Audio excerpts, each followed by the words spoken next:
Q and Review, celebrating 40 years of audio production, welcomes you to this week's edition of the Glasgow Times Sports Podcast, recorded from our studio in the Bishopbriggs Media Centre and by our volunteers working from home. Keep up to date with Q and Review news via our Facebook, X, formerly known as Twitter, or Instagram at Q and Review. That's @CUEANDREW,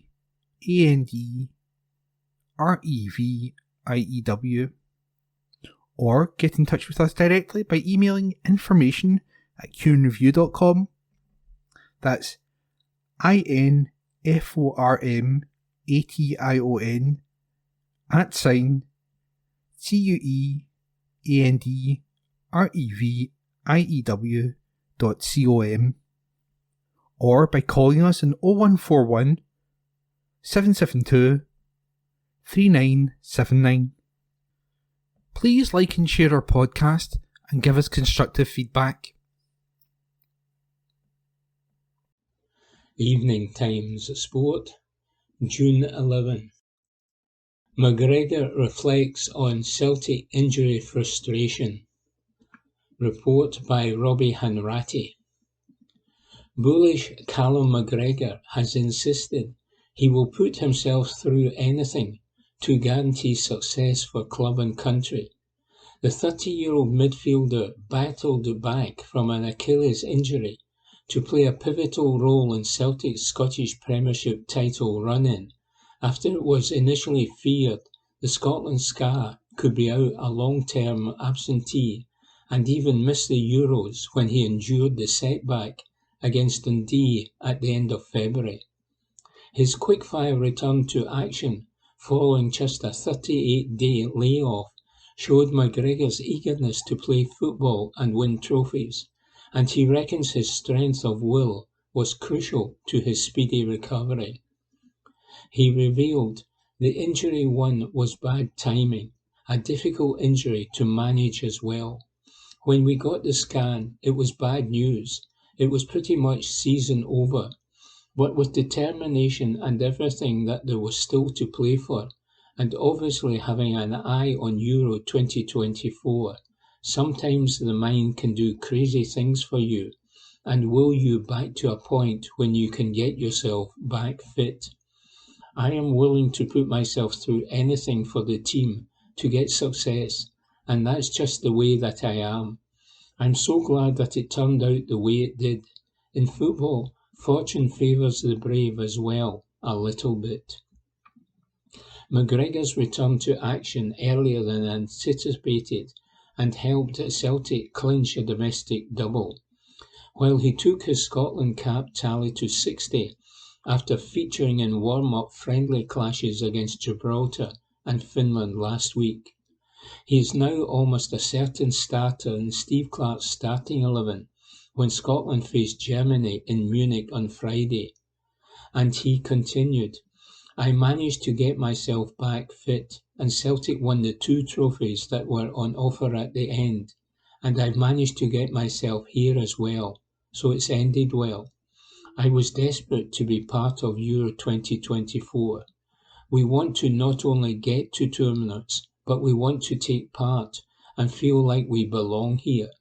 It's something that we need to enjoy and embrace, and I'm sure we will. Hopefully, we are better off than Euro 2020, and hopefully that will show in the games as well.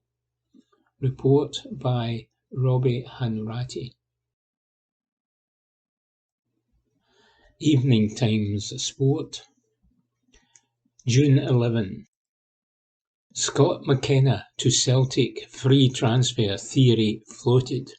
Report by Ewan Payton. Celtic should be looking to sign Scotland defender Scott McKenna this summer. That's according to former Scotland international and current Motherwell right-back Stephen O'Donnell. The 32-year-old played with the powerful centre-back during his time in Steve Clarke's national team squads.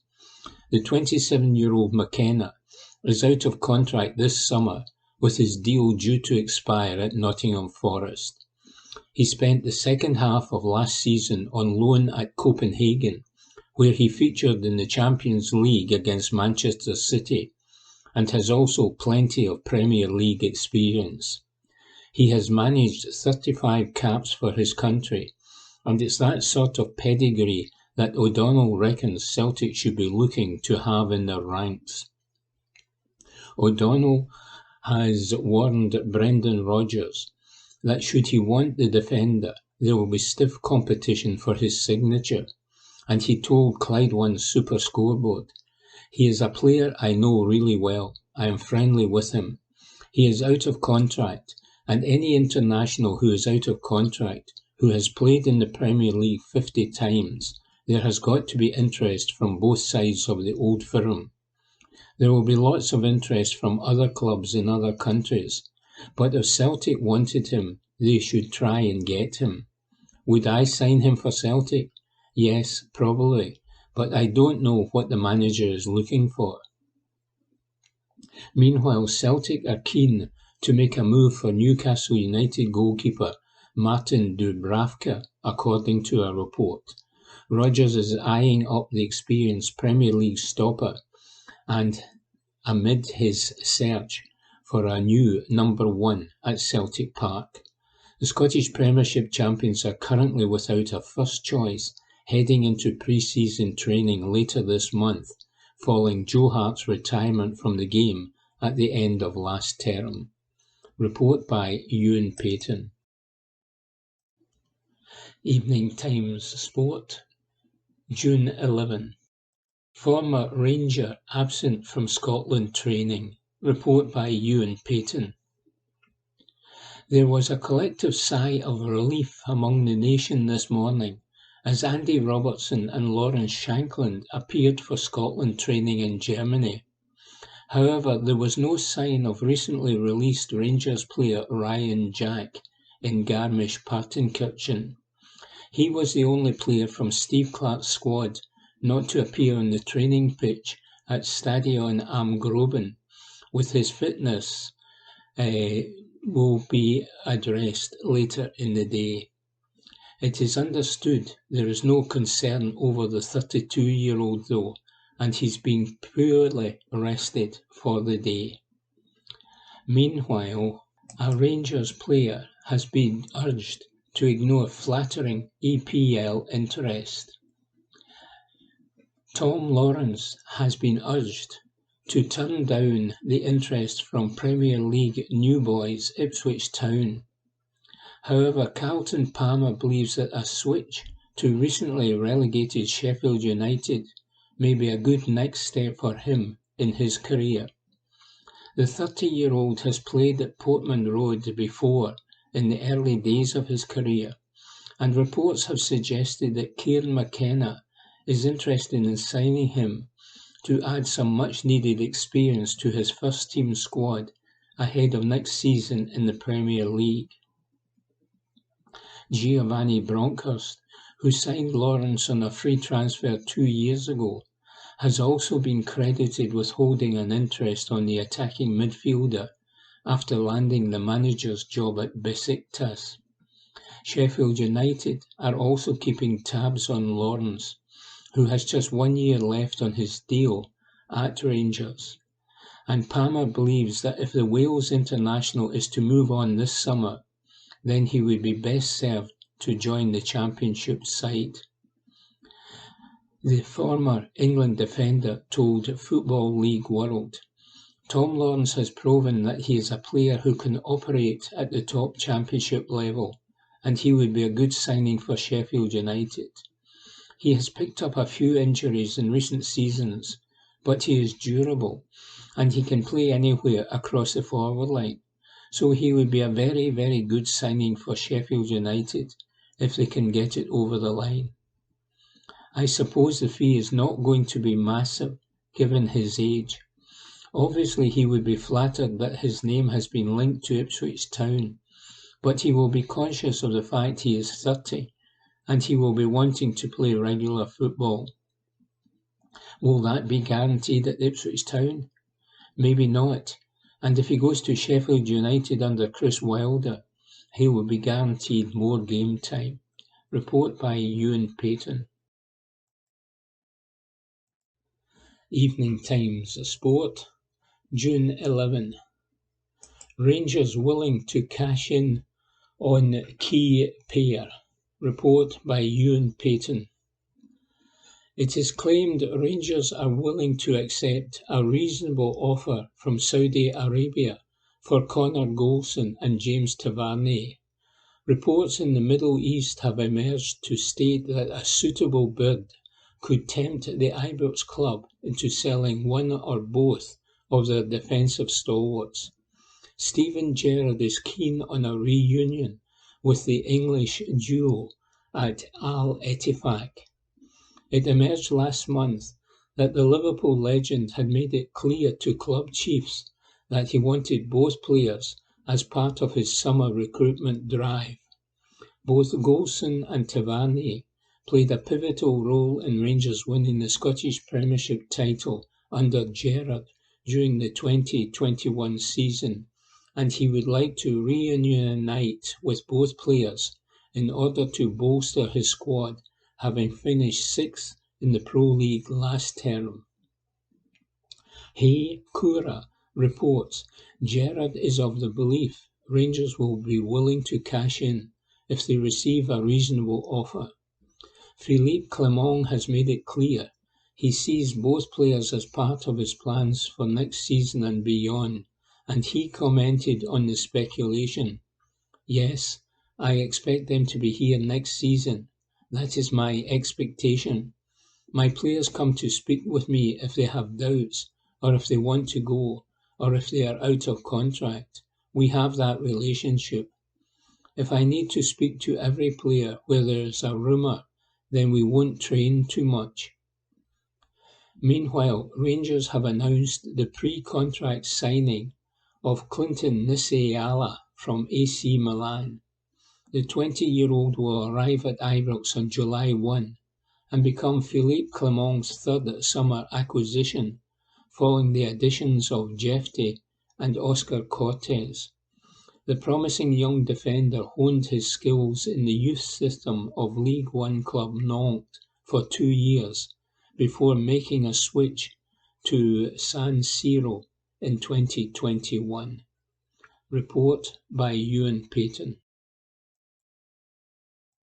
Evening Times Sport, June 11. Scotland assistant hails former Celtic kid for slotting into Liverpool left-back's boots. Report by Matthew Lindsay. John Carver has hailed the former Celtic kid who slotted into Andy Robertson's left-back role after the Scotland captain sustained a minor knock in a Euro 2024 training session in Garmisch-Partenkirchen yesterday morning. Robertson hobbled off to receive medical attention from the national team's physios after, much to the concern of the Tartan Army foot soldiers who had turned up to watch, he suffered a knock at the Stadion am Groben.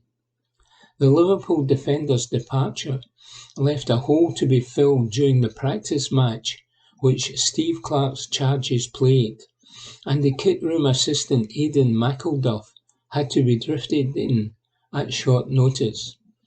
McElduff came through the youth ranks at Parkhead and made his first team debut under Ronnie Delia when he replaced Finnish striker Teemu Pukki in a pre-season match against LASK Linz back in 2014. He has since gone on to represent Clyde, Queen's Park, Peterhead, Berwick Rangers and Camelin Juniors, and Carver was impressed with how the specialist left-back acquitted himself alongside Premier League and Premiership players. The former Newcastle United coach also felt his contribution to the session underlined the togetherness which there is in the Scotland camp ahead of the Euro 2024 curtain raiser against Germany on Friday night. He's not bad, by the way, he said. I think he was a young ex-player. Sometimes we do use some of the staff, and obviously coach James Morrison had a bad performance in his last one, so he was dropped today. We've got a few members of staff who think they are players, but everyone pitches in. I can't believe the size of the staff we've got here. I've seen people I've never seen before in my life. But it's not a bad thing, because these people are working for us, and we hardly ever see them because they are beavering away behind the scenes. They are just as important as I am, or Steve, to the organisation. When you are away at a tournament, you have to treat these people like they're one of us, and they are. They are so important to us. Robertson was not the only Scotland player who did not take a full part in training yesterday. Stuart Armstrong, Kenny McLean and Lawrence Shankland were also only partially involved. But Carver added, "Andy is fine. It was a precaution really. The ball just caught his ankle, but he will train tomorrow. He will be fine. Obviously at this stage we are going to be extra cautious, but he is okay, and we look forward to him joining back tomorrow." It's never nice, is it? Especially with the luck we have had lately. As soon as training was finished, I popped across and had a chat with him. He is in good form. Shankland had a little bit of a niggle from the other night, and he is in that process. Obviously he had quite a lot of game time in the 2 friendlies we played, so we are just protecting him. Everybody has their own programme when they're coming back, but he is fine, he is good. Kenny had a little issue before the game the other night, but he will probably train with us tomorrow. We are just, like I say, being extra cautious. Stuart will be back tomorrow, so that's good news as well. We have to be careful. We have to make sure we have all the science right, because we are now in the tournament. We want to have everybody fit and firing for that first game. We want to make an impact. Report by Matthew Lindsay. Evening Times Sport, June 12. Celtic and Rangers to make offers for new Scotland star. Report by Ewan Payton. Rangers and Celtic are set to battle it out for new Scotland star Tommy Conway, according to a report. The Daily Record states that offers will be made by both of Glasgow's big two after Euro 2024. That is, if it becomes clear that the 21-year-old will run down the final 12 months of his contract at Bristol City. Conway was last week called into the senior national team squad by Steve Clarke to replace the injured Lyndon Dykes. He enjoyed a fruitful season in the English Championship last season at Ashton Gate. However, talks over contract extension have stalled, and this could see both Rangers and Celtic, who are monitoring the player's situation very closely, swoop on a pre-contract in January as he would enter the final 6 months of his deal. The report says either Scottish Premiership side would be capable of signing Conway for a cross-border compensation fee of around £300,000.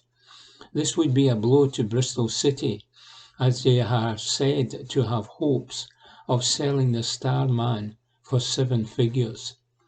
That could still come to pass if the forward enjoys a productive Euros in Germany with Scotland, meaning the club could cash in upon his return rather than letting his deal run down. Unique Sports Group represents Conway. They have conducted deals in the past that have seen cross-border switches go through. These include Calvin Bassey to Rangers from Leicester City in the summer of 2020. Rangers famously upset Charlton when Joe Aribo arrived for a similar fee earlier under Steven Gerrard. Meanwhile, Kieran Tierney would like to make a Celtic return, but only if everything was correct. Tierney has admitted he'd love that emotional return to Parkhead at some point in his career. However, the Scotland international insists He would have to feel 100% fit in order to re-sign at his former club. His future at Arsenal will be addressed following his participation with the national team at Euro 2024. It has become clear that Mikel Arteta wishes to move the 27-year-old on, having spent last season on loan with La Liga side Real Sociedad. 5 years ago, Tierney moved from the Scottish Premiership champions to the Emirates for a whopping £25 million. Now, if reports are to be believed, the Gunners would accept £10 million to sell him. Tierney has always been open about potentially returning to Celtic at some point.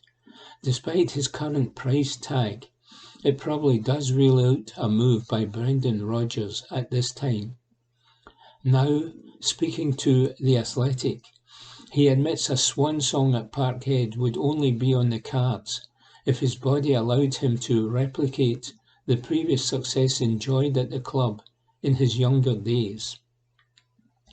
He said, "I don't regret it. I still miss it, but I knew life would never be the same. I was living my dream.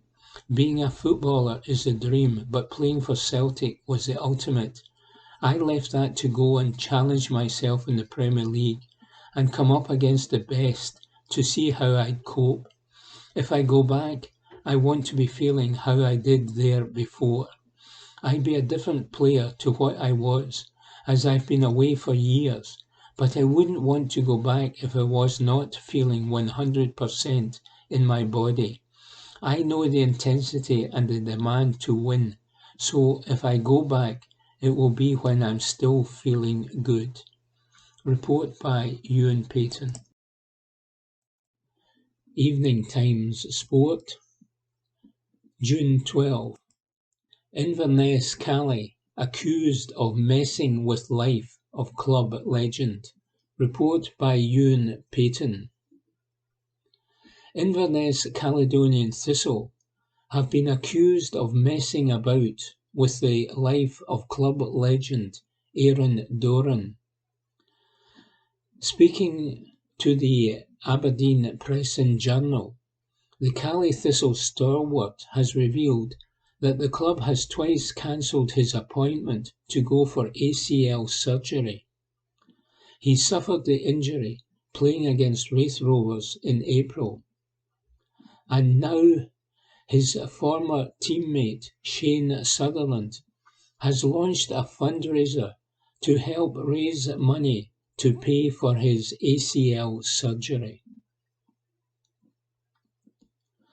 The Irishman has also claimed that his queries over whether they will indeed pay for the operation have fallen upon deaf ears. The club is currently in a state of flux following the Championship playoff final loss to Hamilton Accies, with Chiefs fighting hard to find a new investment to avoid the possibility of administration. Doran suffered the injury playing against Raith Rovers in April. He has played for the Highland club for 14 years, but is now out of contract. He was part of the 2015 Scottish Cup winning side and also played as Cally Thistle won the Challenge Cup 2 years later. Doran said, "I have had 2 surgeries booked in by the physio, Dan Cluett, for May 22 and May 29, and the club cancelled them both. That last one was cancelled the day before, which was not great. Dan was out of contract on May 30, but he did book me in for surgery next Wednesday. I don't know why the club cancelled the surgeries. I got injured on April 19, and the scan showed I had a ruptured ACL, and the consultant said I needed surgery. Then I had a meeting with the club. One of the directors is a retired knee surgeon, and one of the options put forward was I should try and rehab it. But you cannot rehab a ruptured ACL and try to play professional football. I said that did not work for me. I need to get this fixed, as I can't even run after my kids. I'm hobbling about. The physio agreed with me that we needed surgery. The club said that was fine, but both dates had been cancelled. With the physio now gone, I am now trying to contact the club and sort this out. No one has helped. I have messaged a few people, and they have not got back to me. They did confirm through messages on my phone they would pay for surgery for any date in June, but I've not been able to confirm, after 2 cancelled dates, whether this is the case. It's not looking too good. I need to get my knee sorted. Next week will be 9 weeks out injured, when I could already have had 7 or 8 weeks of recovery by then. This is pushing me back. For whatever time I have left of my career, losing another 2 months is not good. Former teammate Shane Sutherland has taken to social media to criticise the recently relegated League One club over the matter. In response to the story, Sutherland wrote on X, 14 years, 393 games, long-term injuries, showed nothing but loyalty to the club through that 14 years. This is an absolute disgrace, the worst treatment of a player I've ever heard of, messing about with his life, not just his football career. Report by Ewan Payton. Evening Times Sport, June 12. Scotland defender opens door to summer move to Celtic. Report by Matthew Lindsay. Scott McKenna, being linked with a move to Celtic, has become as much of a summer tradition in Scotland in the past few years as fans of the Parkhead club descending on Trongate in their tens of thousands to celebrate a Premiership victory. So it has not really been a huge surprise to see stories tipping the centre-back, whose contract with Nottingham Forest expires at the end of this month, to join the Glasgow Giants in the close season, resurface in recent weeks. The 35 times capped 27-year-old is focusing fully on the Euro 2024 finals, which get underway when the national team take on host Germany in the Allianz Arena in Munich on Friday night. McKenna revealed that he has informed his representatives that he does not wish to discuss his future until after the tournament, when he spoke to the media following another Scotland training session in Garmisch-Partenkirchen yesterday. However, the former Aberdeen defender, who has spent the last 4 months on loan at Copenhagen in Denmark, confessed that he would, despite plying his trade at the highest level in England and Europe in the past 2 seasons, be open to returning to his homeland. The man who played in every minute of the last 16 Champions League double-header against defending champions Manchester City in February and March also admitted that he is eager to play in the continent's elite club competition again in future. Joining Celtic, who will go straight into the group stages next term, courtesy of their 3rd consecutive Premiership win, would give him the opportunity to do that. Said McKenna, "My own situation is completely on the back burner just now. I just have to do everything I can in training to try and get whatever minutes I can on the pitch here. Anything after that will take care of itself. Is it a chance to put myself in the shop window? Absolutely. There is no bigger stage if you are on the pitch, but I can only do that by first and foremost training well and trying to get into the manager's thoughts. But to be honest, I am open to anything. I would never rule anything out. But in terms of the speculation, that's all it's ever been. It has never really gone any further than that, and until there is anything that's more than that, I don't really have anything to think about.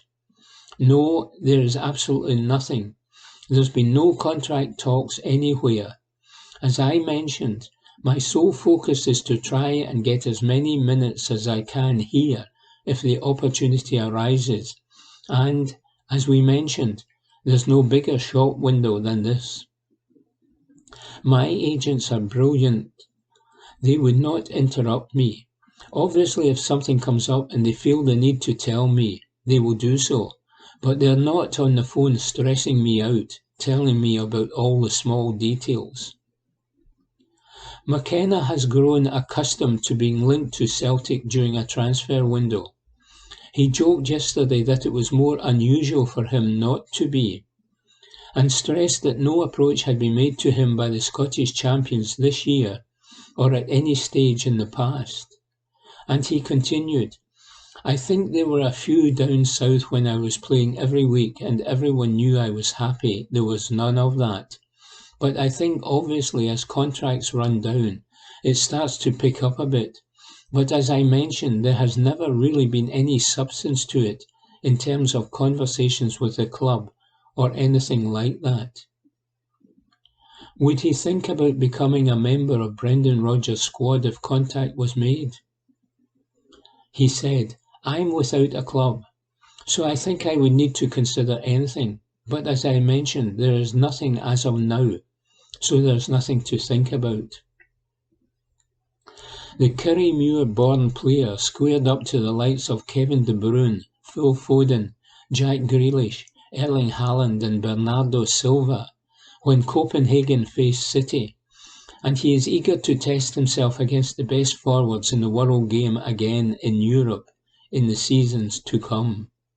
And he continued, they went full strength, and it was a bit mad to come from the winter break straight into the Champions League. It was an unbelievable atmosphere to come into. It brings out the best in people, especially when there's so much on the game as well. All the pressure tends to bring out the best in people. Obviously, you want to get as much of it as you can. Whether that happens or not, I cannot control that.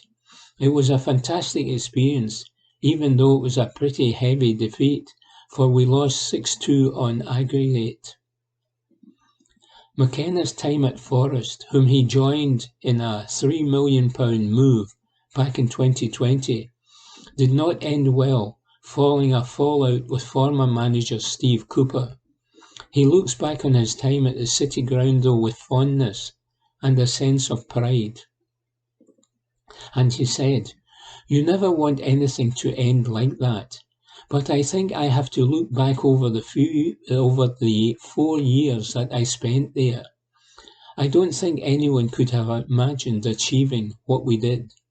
The first season we struggled. At the start of the second season we were bottom of the league after 7 or 8 games. The way we managed to turn it round and get promoted through the playoffs was incredible.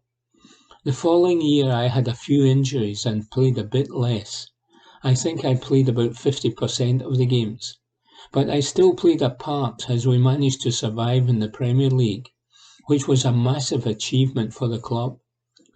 The Premier League is obviously where a club the size of Forest should be. Obviously contract situations come up all the time in football, and the way they wanted to deal with it was by not playing me. But thankfully, they let me go on loan in January, which gave me the opportunity to be here. Obviously, the opportunity to play in the Champions League made it a no-brainer, but it was an excellent league as well, very technical. Even the teams that finished in the bottom 6 play out from the back and play proper football, which surprised me a bit.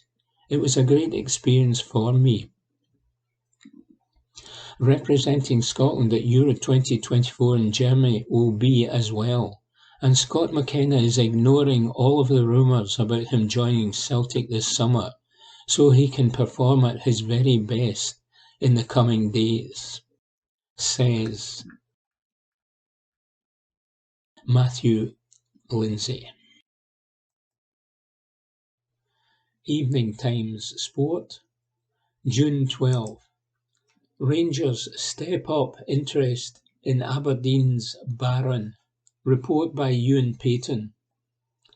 Rangers are reportedly ready to step up their interest in signing Connor Barron from Aberdeen. The Scotland under-21 international is out of contract this summer upon the expiry of his deal at Pittodrie.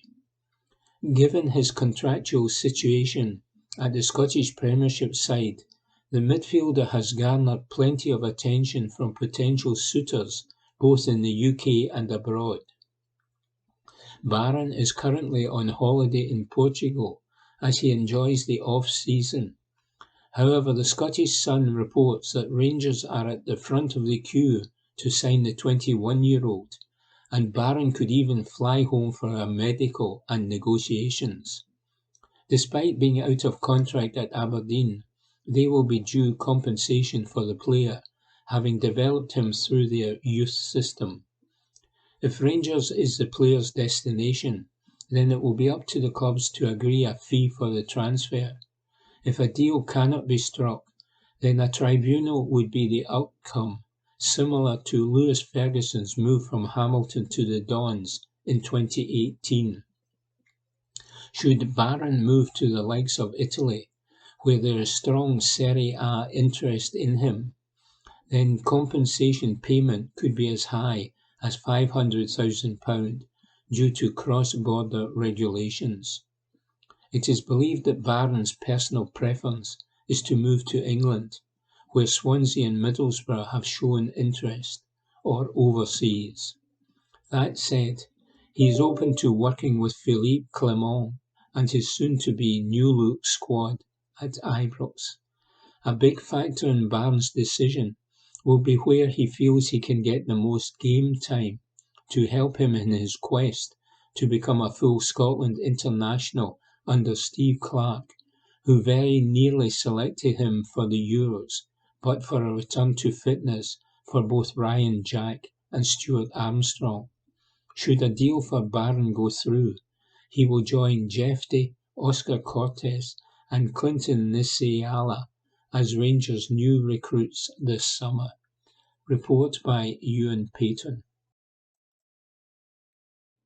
Evening Times Sport, June 12.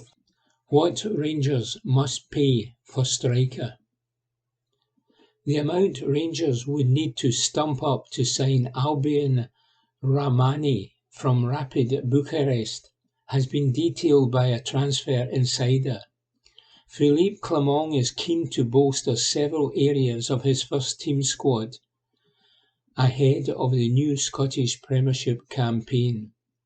The Kosovan has been heavily linked with a move to Ibrox, and the arrival of Celtic hero Neil Lennon as manager has done nothing to quell that. Now Romanian agent Christian Kernodeli believes Rahmani will leave Rapid this summer, with the club set to seek £6 million for his services. He has also revealed that offers have already been submitted for the 23-year-old.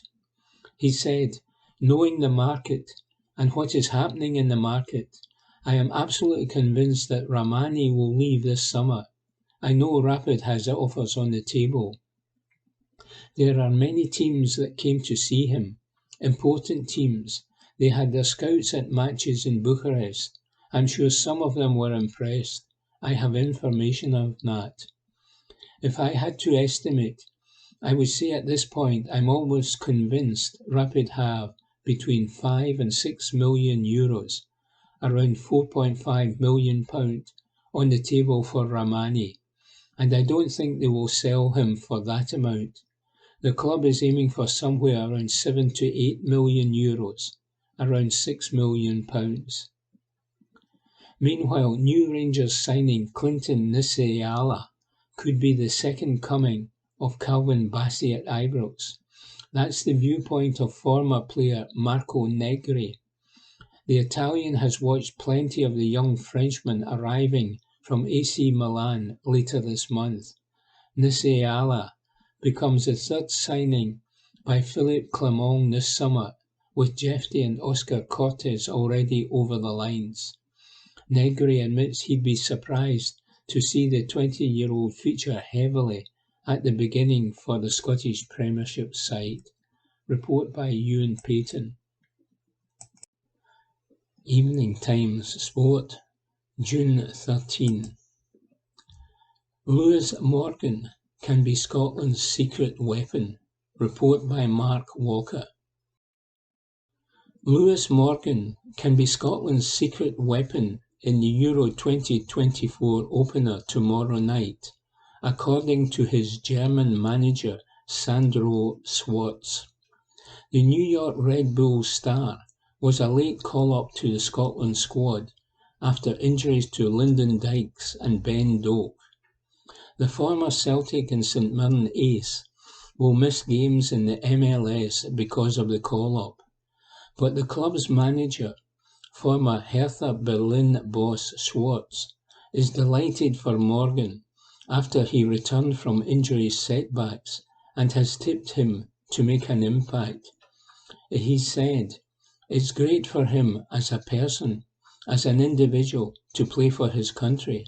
It's also great for us, for the club, because it shows how we work together, how we have spent a lot of time on his individual programme, especially the medical staff. I am super happy for Lewis. I am buzzing for him. He deserves it, and I hope he enjoys the opportunity and makes the most of it. He's been a guy that's put his head down and gone to work all last year to get to where he is right now. It's really incredible to see his growth and what he's done. I've seen so far, so I wish him all the best, and I know he's going to do great.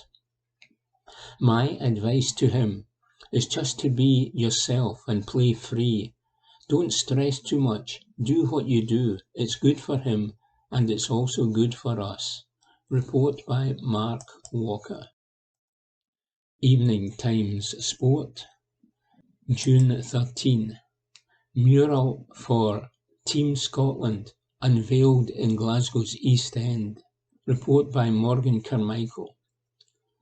A brand new mural has been unveiled in the East End of Glasgow, dedicated to Team Scotland ahead of the 2024 UEFA European Football Championships. It depicts stars Scott McTominay, Andy Robertson and Che Adams. The new edition can be found on Duke Street in Denniston and comes ahead of Scotland's game against Germany tomorrow, the first of the championships. The design also features the words, "Hate, not in my shirt," which is part of an EE campaign calling on fans to be proud supporters and to stand together and challenge hate in football.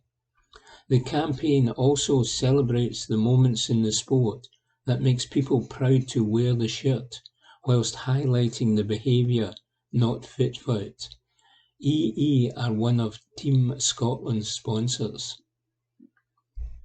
Councillor Anthony Carroll was excited by the brilliant new street art and said, "This brilliant new mural on the side of a major building on Duke Street looks brilliant." Evening Times Sport, June 13.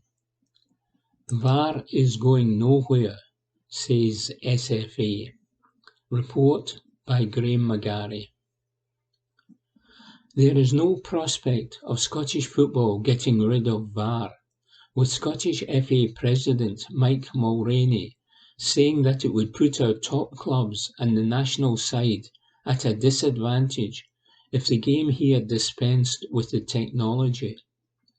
Mulroney acknowledges that the VAR process can be a frustrating one for supporters, but he does not believe the issues with long delays are unique to Scotland, and he has backed incoming head of referee operations, Wooly Collum, to help iron out problems with its implementation.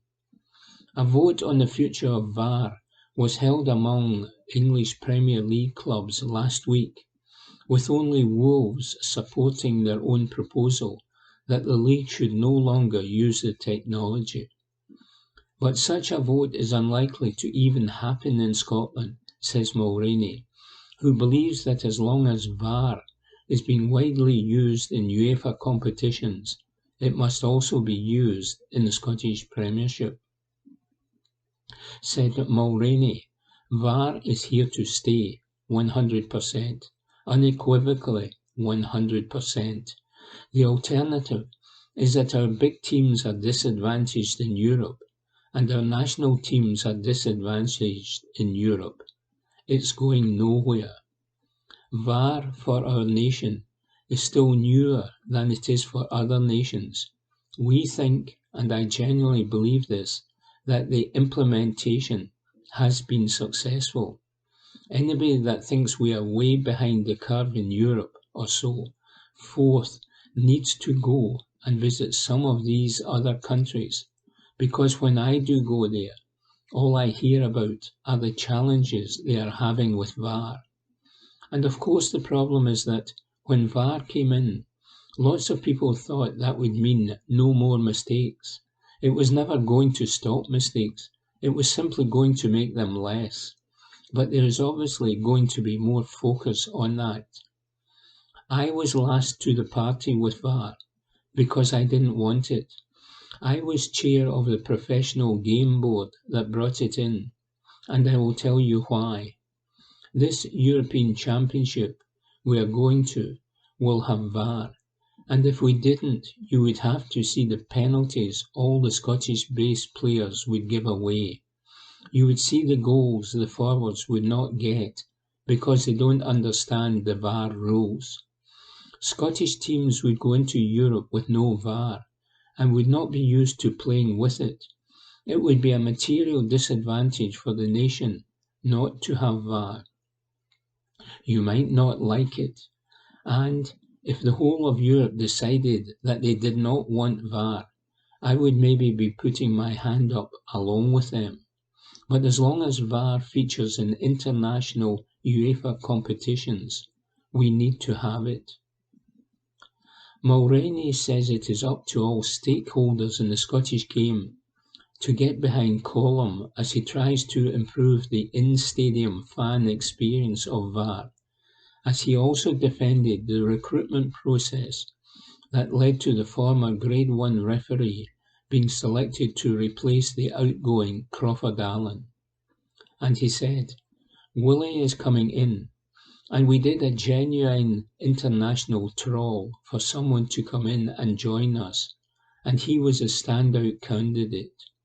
His enthusiasm for what we wanted to change for the game, and critically for our game, and make it better in Scotland, made him the standout candidate.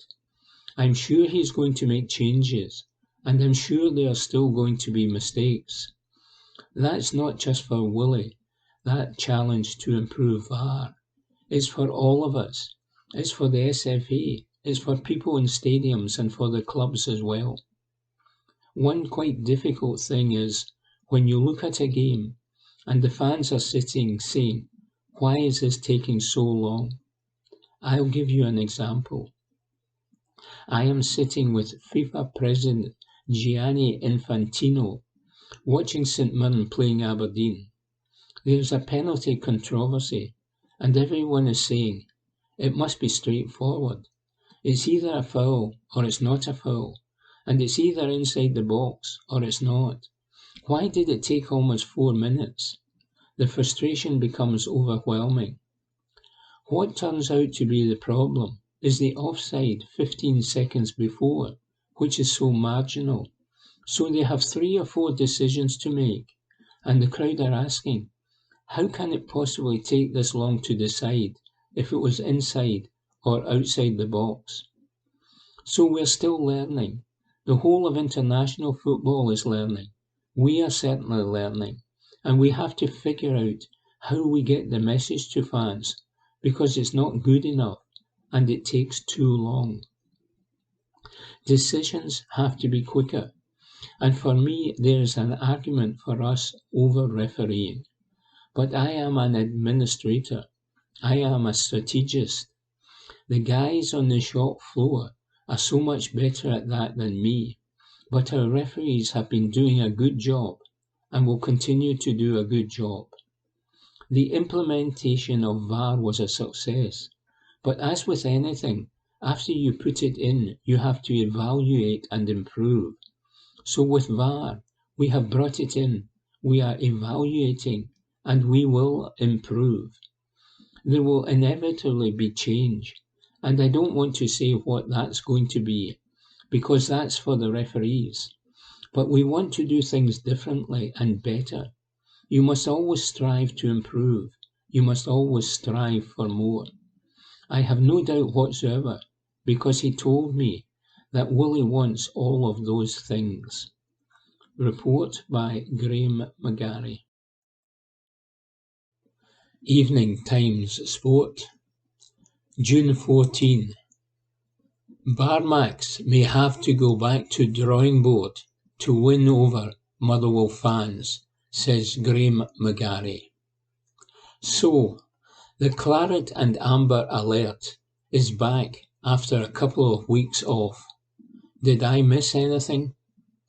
With the greatest of respect to new signings Kofi Balmer and Tom Sparrow, and even the hideous Dundee United-esque training kit that has been released, the main news at Motherwell is that the proposed investment from the Barmac family has reached the point where it is to be put to the club's shareholders.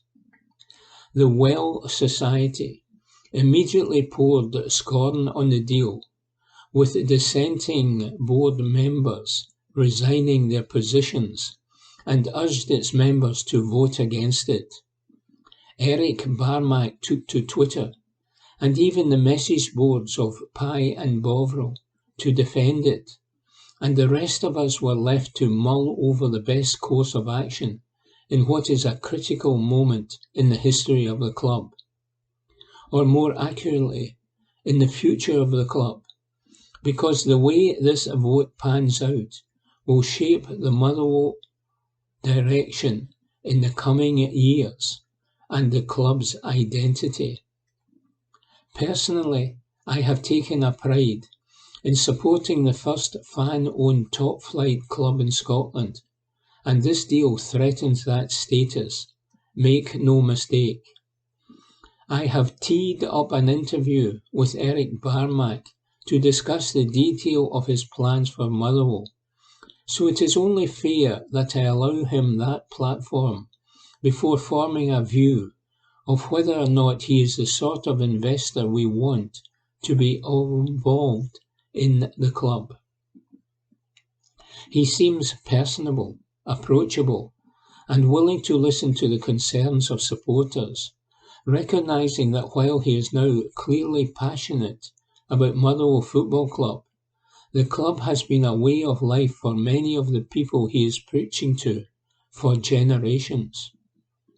What was immediately worrying for me at first glance, though, is that this deal would dilute the Well Society's shares to 46%, leaving Barmac's Wild Sheep with 49% and 5% with private shareholders. Crucially, the relatively low investment of £300,000 in the first year would give Barmac not only the chairmanship of the club, but a deciding vote on the board as well. Leaving aside what seemed a criminally low valuation of the club, this meant that at the end of 6 years, Wild Sheep would invest £1.95 million to gain effective control of Motherwell Football Club. The Society's gripe, justifiably so, is that they would be asked to contribute almost an equal amount, including the writing off of loans to the club, to see their shareholding drop from the current 71% to a minority stake. I will not go into the minutiae too deeply here, because the information is all out there in the public domain. But as I have said previously, The loss of the Welsh Society's majority shareholding represented a red line for me, and I'm sure many other supporters. Reading between the lines of Barmac's social media output, it seems though that, heartily, there may be wiggle room on this point. Barmac's contention was that as 51% of shares would still be with fans, once the 5% of outstanding shares were added to the Welsh Society's eventual 46%, that would still leave Motherwell as a fan-owned club, an assumption that was misguided in my view, and one that is at odds with how many fans would see it.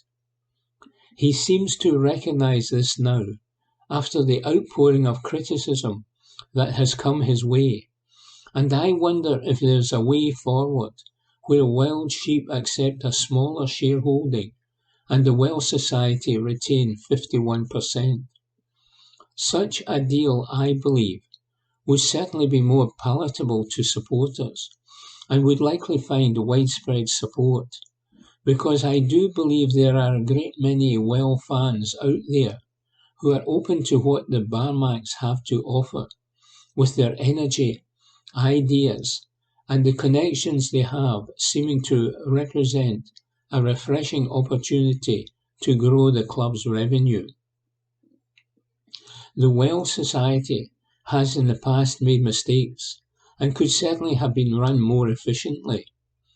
The great irony, of course, is that with an executive board that seemed at odds with the WS board now taking their leave, and with the new impetus behind the WS with their own refreshed board, this would seem a perfect time for them to really show what the WS can do for the club.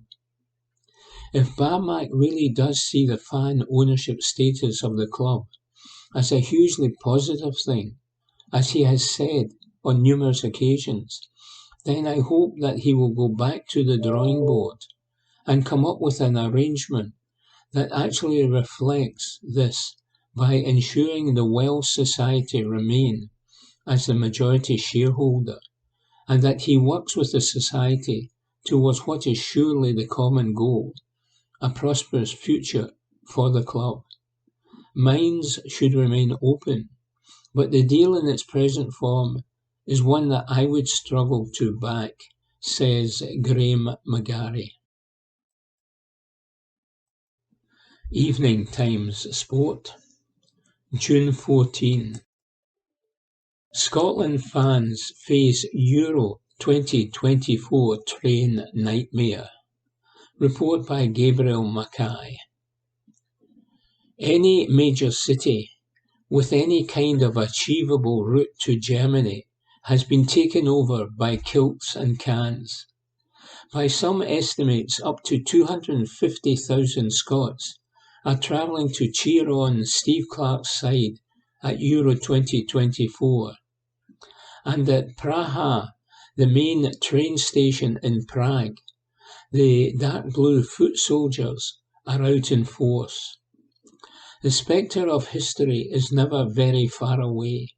In the main thoroughfare of the station stands a monument depicting hands pressed to the door of a train, large handprints on the outside and smaller ones on the reverse.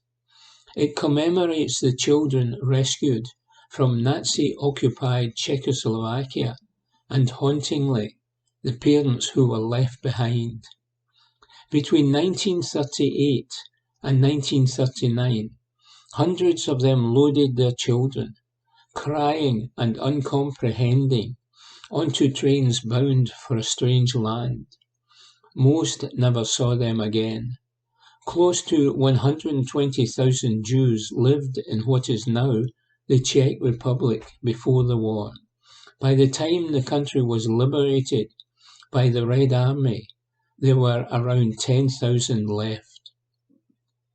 The German occupation of what was then Czechoslovakia followed the appeasement policy adopted toward Adolf Hitler by the British and French in a deal struck at today's destination. known to the Czechs as the Munich Betrayal. It granted the Nazis ownership of what was known as the Sudetenland, home to around 3 million ethnic Germans, despite warnings it would leave the rest of the country defenceless. British history books will tell you World War II began in 1939, but not if you're a Czech, it didn't. It is to be hoped that this will place firmly into context any minor gripes about train services moving forward.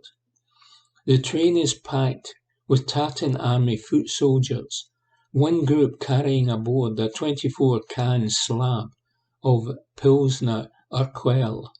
Start as you mean to go on, lads. You can tell pretty instantly when you have crossed the border into Germany, as the town stops being called things like Domazlis and start being Schafberg and Arnschwang. Unfortunately, it's not long after crossing into Deutschland that things start to go wrong. The direct service grinds to a halt in Regensburg, and an announcement in German prompts the Teutonic among our number to disembark. The English and Czech speakers are left to sit on the carriage until a kind-hearted translator informs the congregation that the service will, for some unknown reason, no longer be going as far as Prague, and in fact stopping at Regensburg. Several people in kilts dutifully file off to get the next train to Munich, which manages 2 stops before it too grinds to a halt, this time in an unlovely and seemingly deserted town called Neufahren. There are whispers of a bus which never arrives, and the next service to Munich is delayed by a full 45 minutes. When it does arrive, it is standing room only, and a broken toilet door means at least one carriage smells strongly of urine. A cursory Google search shows Deutsche Bahn has become notoriously unreliable of late. One has to wonder how it will cope with a month of European football fans. A late arrival means the Scotland party is already in full swing in Mariensplatz, but the main event is still to come, says Gabriel Mackay. Evening Times Sport, June 14. WWE star and die-hard Rangers fan inducted into Hall of Fame. Report by Ben Waddell.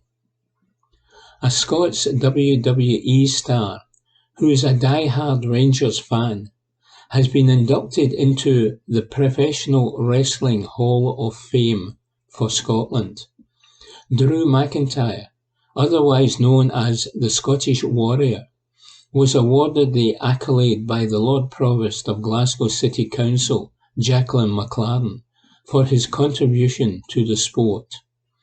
The airborne star was credited as being a pioneer of Scottish wrestling and has been called out as a superstar that has revived the sport nationally. The Hall of Fame ceremony celebrates legendary wrestlers from WWE, with the likes of George Kidd, Frank Cullen, and Drew McDonald being inducted in the past. Drew was joined by the world's strongest man, Tom Stoltman, and WWE superstar Piper Niven, while he accepted his award at Ibrox Football Stadium. The 39-year-old is set to be in the ring this weekend at the OVO Hydro for SmackDown tonight, and Scotland's first ever premium live event tomorrow, Clash at the Castle.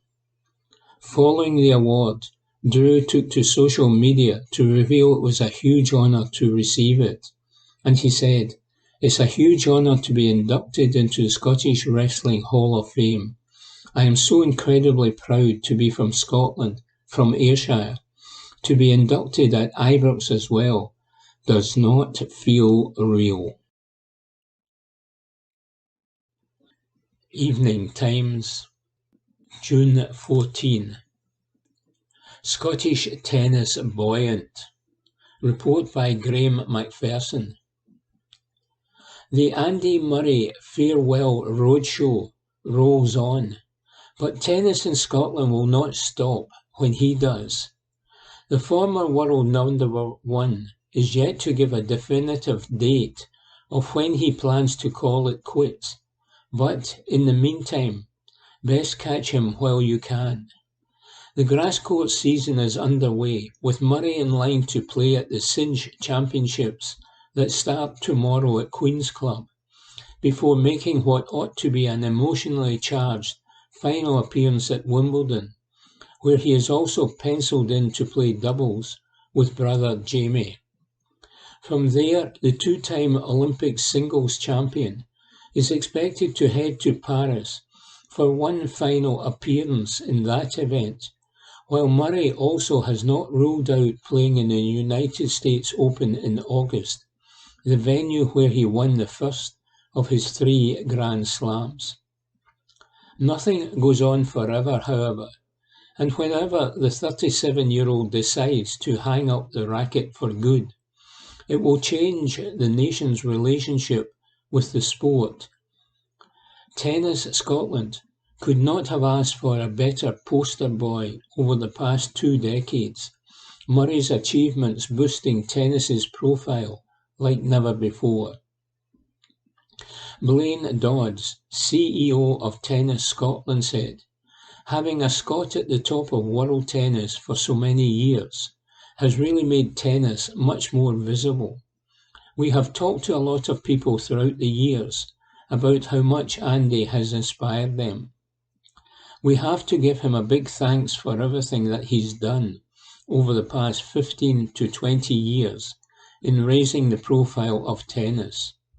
I remember David Lloyd ribbing me one time after the Scottish football team had not qualified for a tournament, and I told him that we were a tennis country now.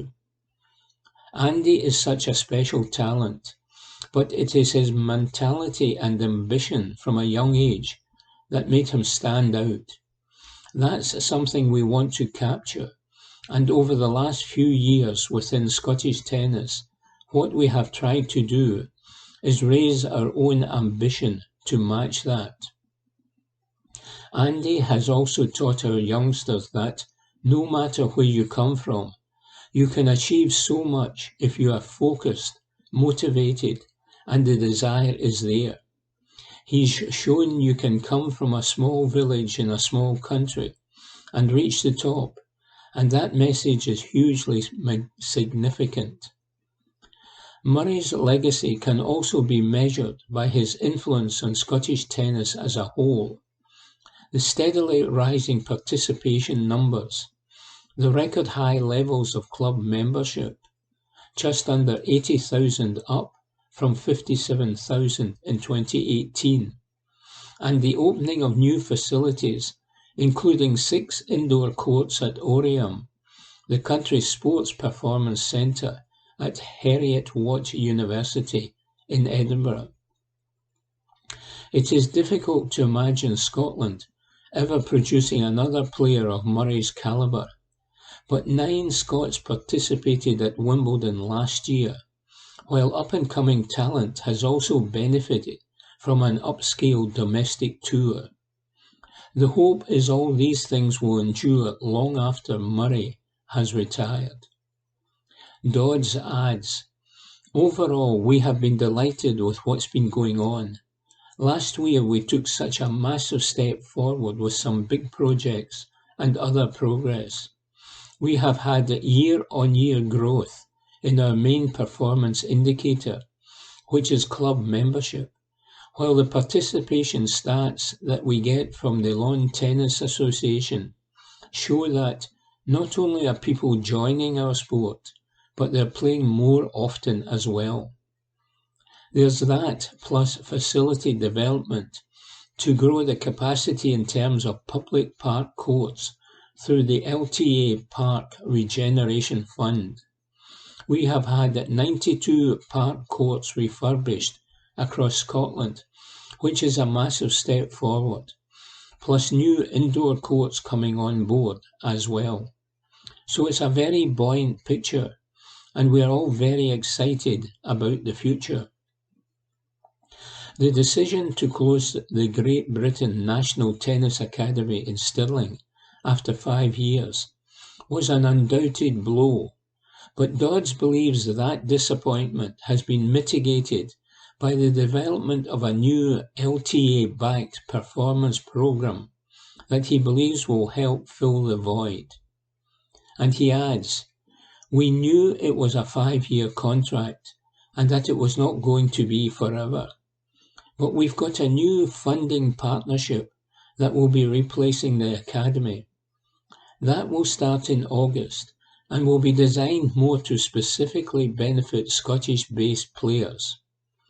While we were wanting to raise the ambition and have Scots able to fight their way onto a British Academy to be the best in Britain, the new investment will be more focused on Scottish-based players.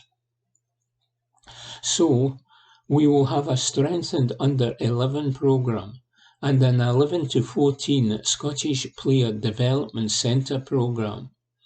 And the older age groups will also be catered for. And I don't think we would have got this new funding and partnership if we had not had the Academy." Murray has not spoken in huge length yet about his plans for life in retirement, but there is a hope that his role as a Scottish tennis greatest ambassador will continue in some capacity.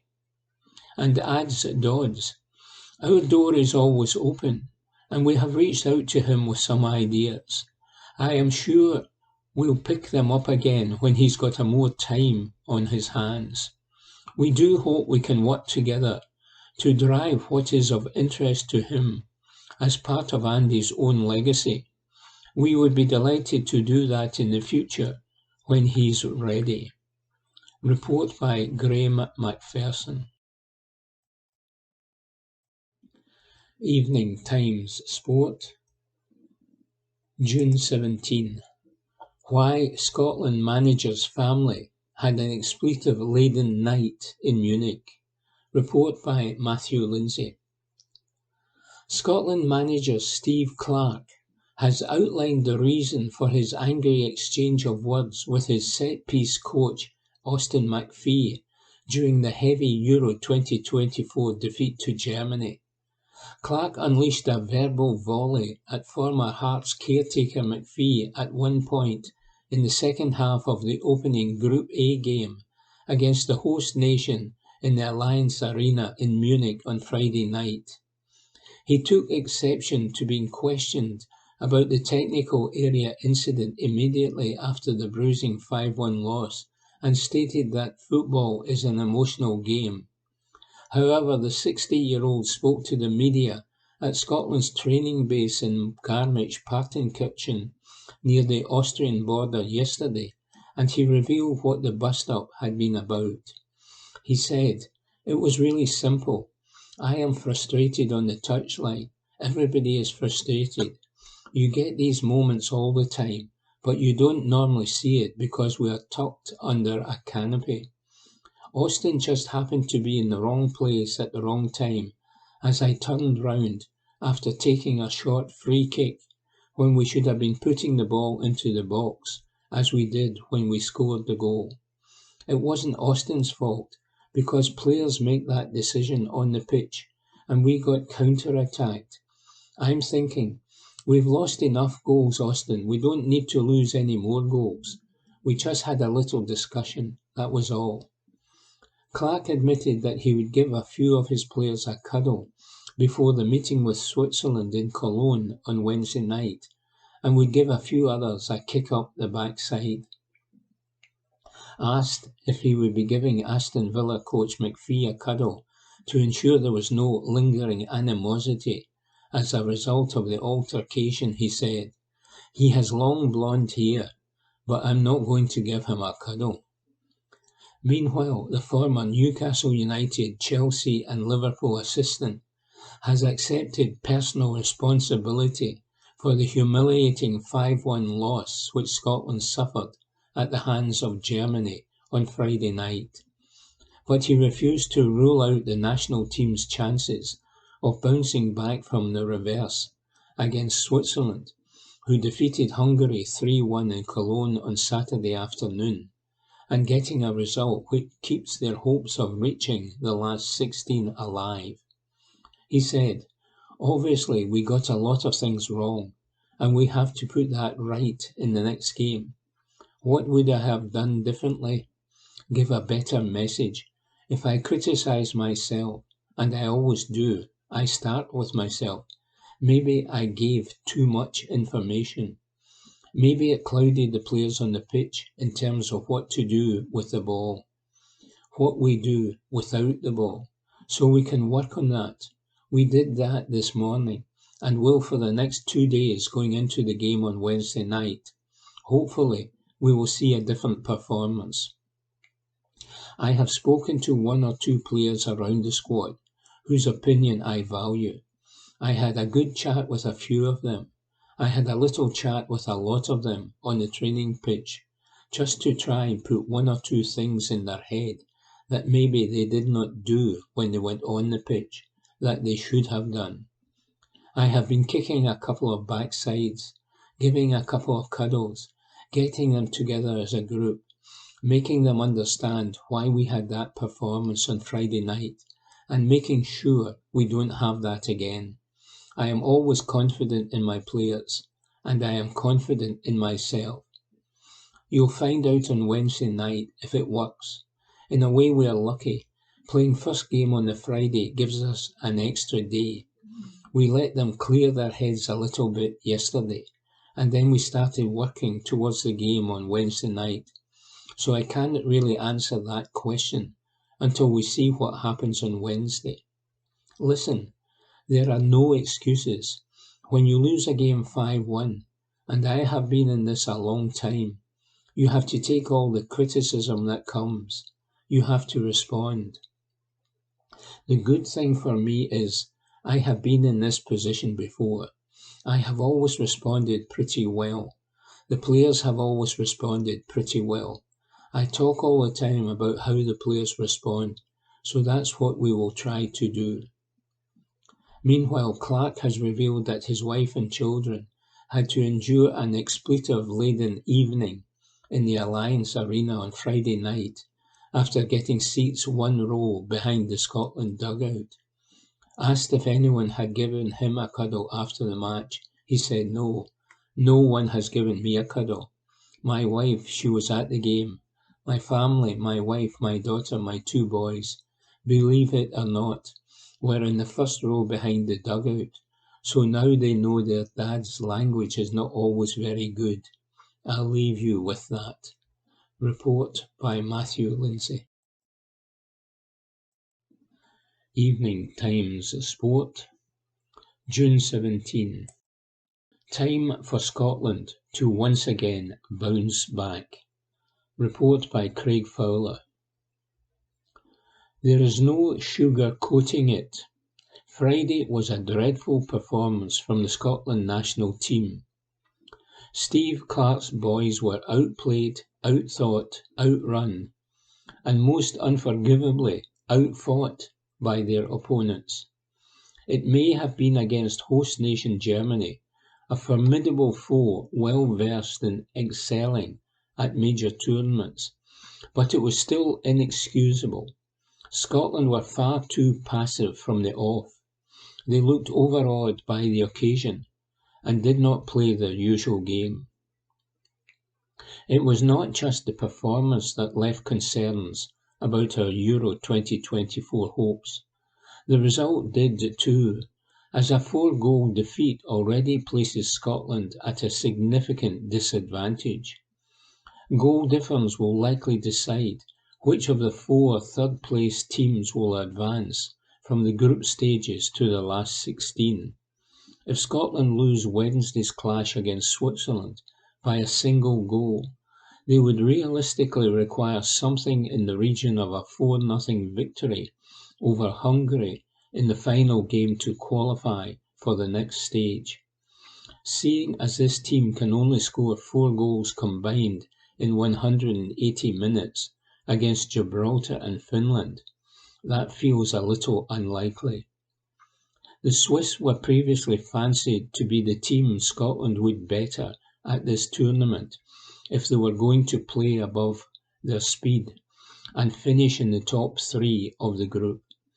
They are a squad going through something of a transitional period, with their more established names getting older and a younger generation started to come through. But they were mightily impressive against Hungary. Tournament dark horses coming in. Hungary too fell well short of expectations as, barring a 15-minute period where Switzerland took their foot off the accelerator, they were inferior right across the park from the first minute to the last. Many Scots watching on wanted a draw. It would have given Scotland the best chance of finishing above both of them, behind Germany, and therefore not having to worry about what other nations are doing in the days following our final group game against the Hungarians. While that probably would have been best, a Swiss win was the preferable outcome if someone was going to take 3 points. Otherwise, Scotland could have found themselves in a situation where they would be playing a team on Wednesday, fighting to remain in the tournament. Instead, it is against a side who, as their performance while 2-0 up against Hungary demonstrated, are happy to settle if the situation presents itself. They also draw a lot of matches. Such a result would be enough for them to qualify after just 2 games, while it would keep Scotland in the tournament for the time being. However, we should not have the mindset of 4 points is enough.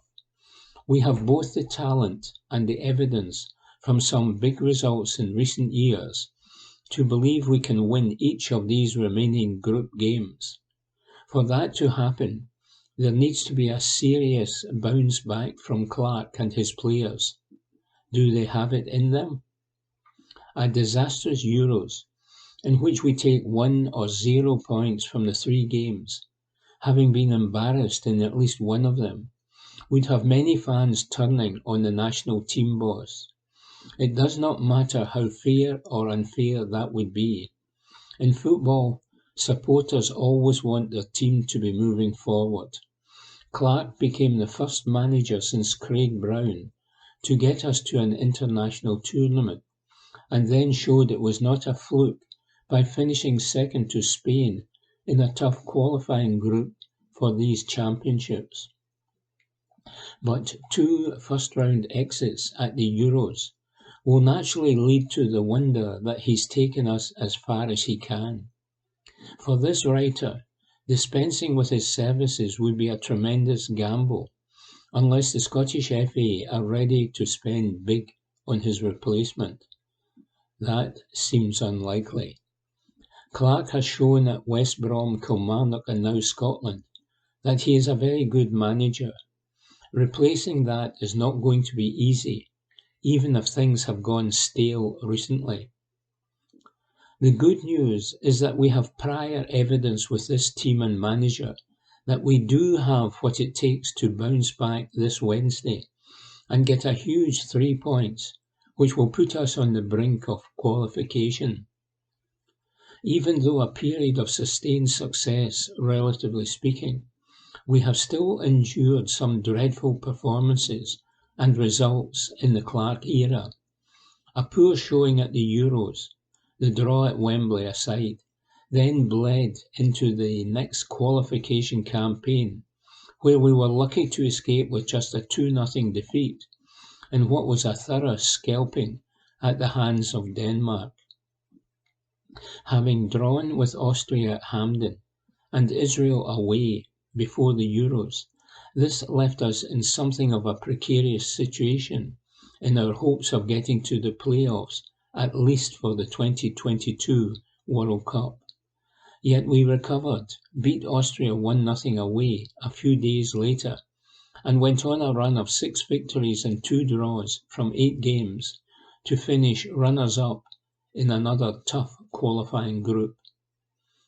The same happened again after the disappointing playoff exit to Ukraine was followed by the horrendous 3-0 Nations League defeat in Ireland. Again, questions were asked of Clark, but again the team responded. We won 8, drew 1 and lost 1, a friendly in Turkey, of the next 10 games. This took us both to the top tier of the Nations League and qualification for these Euros. Clark had 6 days and a match with Moldova between the aforementioned Denmark and Austria games in which to fix his broken side. This team has just 5, and there's a lot which needs to be addressed. Not only does the manager have to ensure we go into the next encounter with a completely different mindset, we also have to make some tactical tweaks. Without Aaron Hickey down the right-hand side, our approach looked quite predictable and easy to stop against the Germans. Essentially, they placed emphasis on crowding Andy Robertson and Kieran Tierney, believing Anthony Ralston would not hurt them on the opposite flank with the extra space. That will be easily replicable going forward. You could say it is time to rip up the 3-4-3 system, which has served us so well, but there's not much time to work on an alternative shape.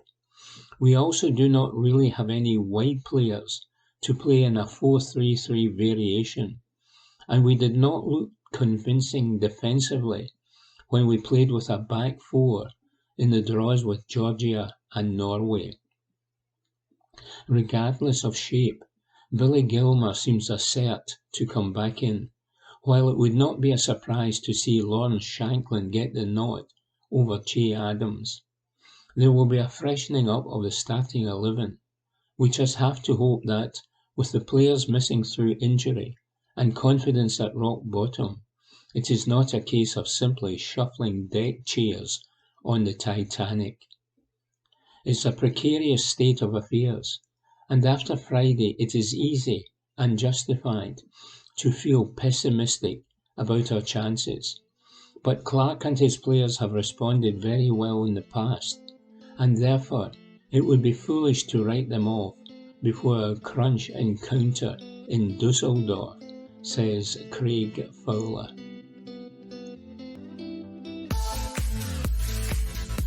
That concludes this week's edition of the Glasgow Times Sports Podcast. Please remember to subscribe to our channels at Q and Review and to tell your friends about our service.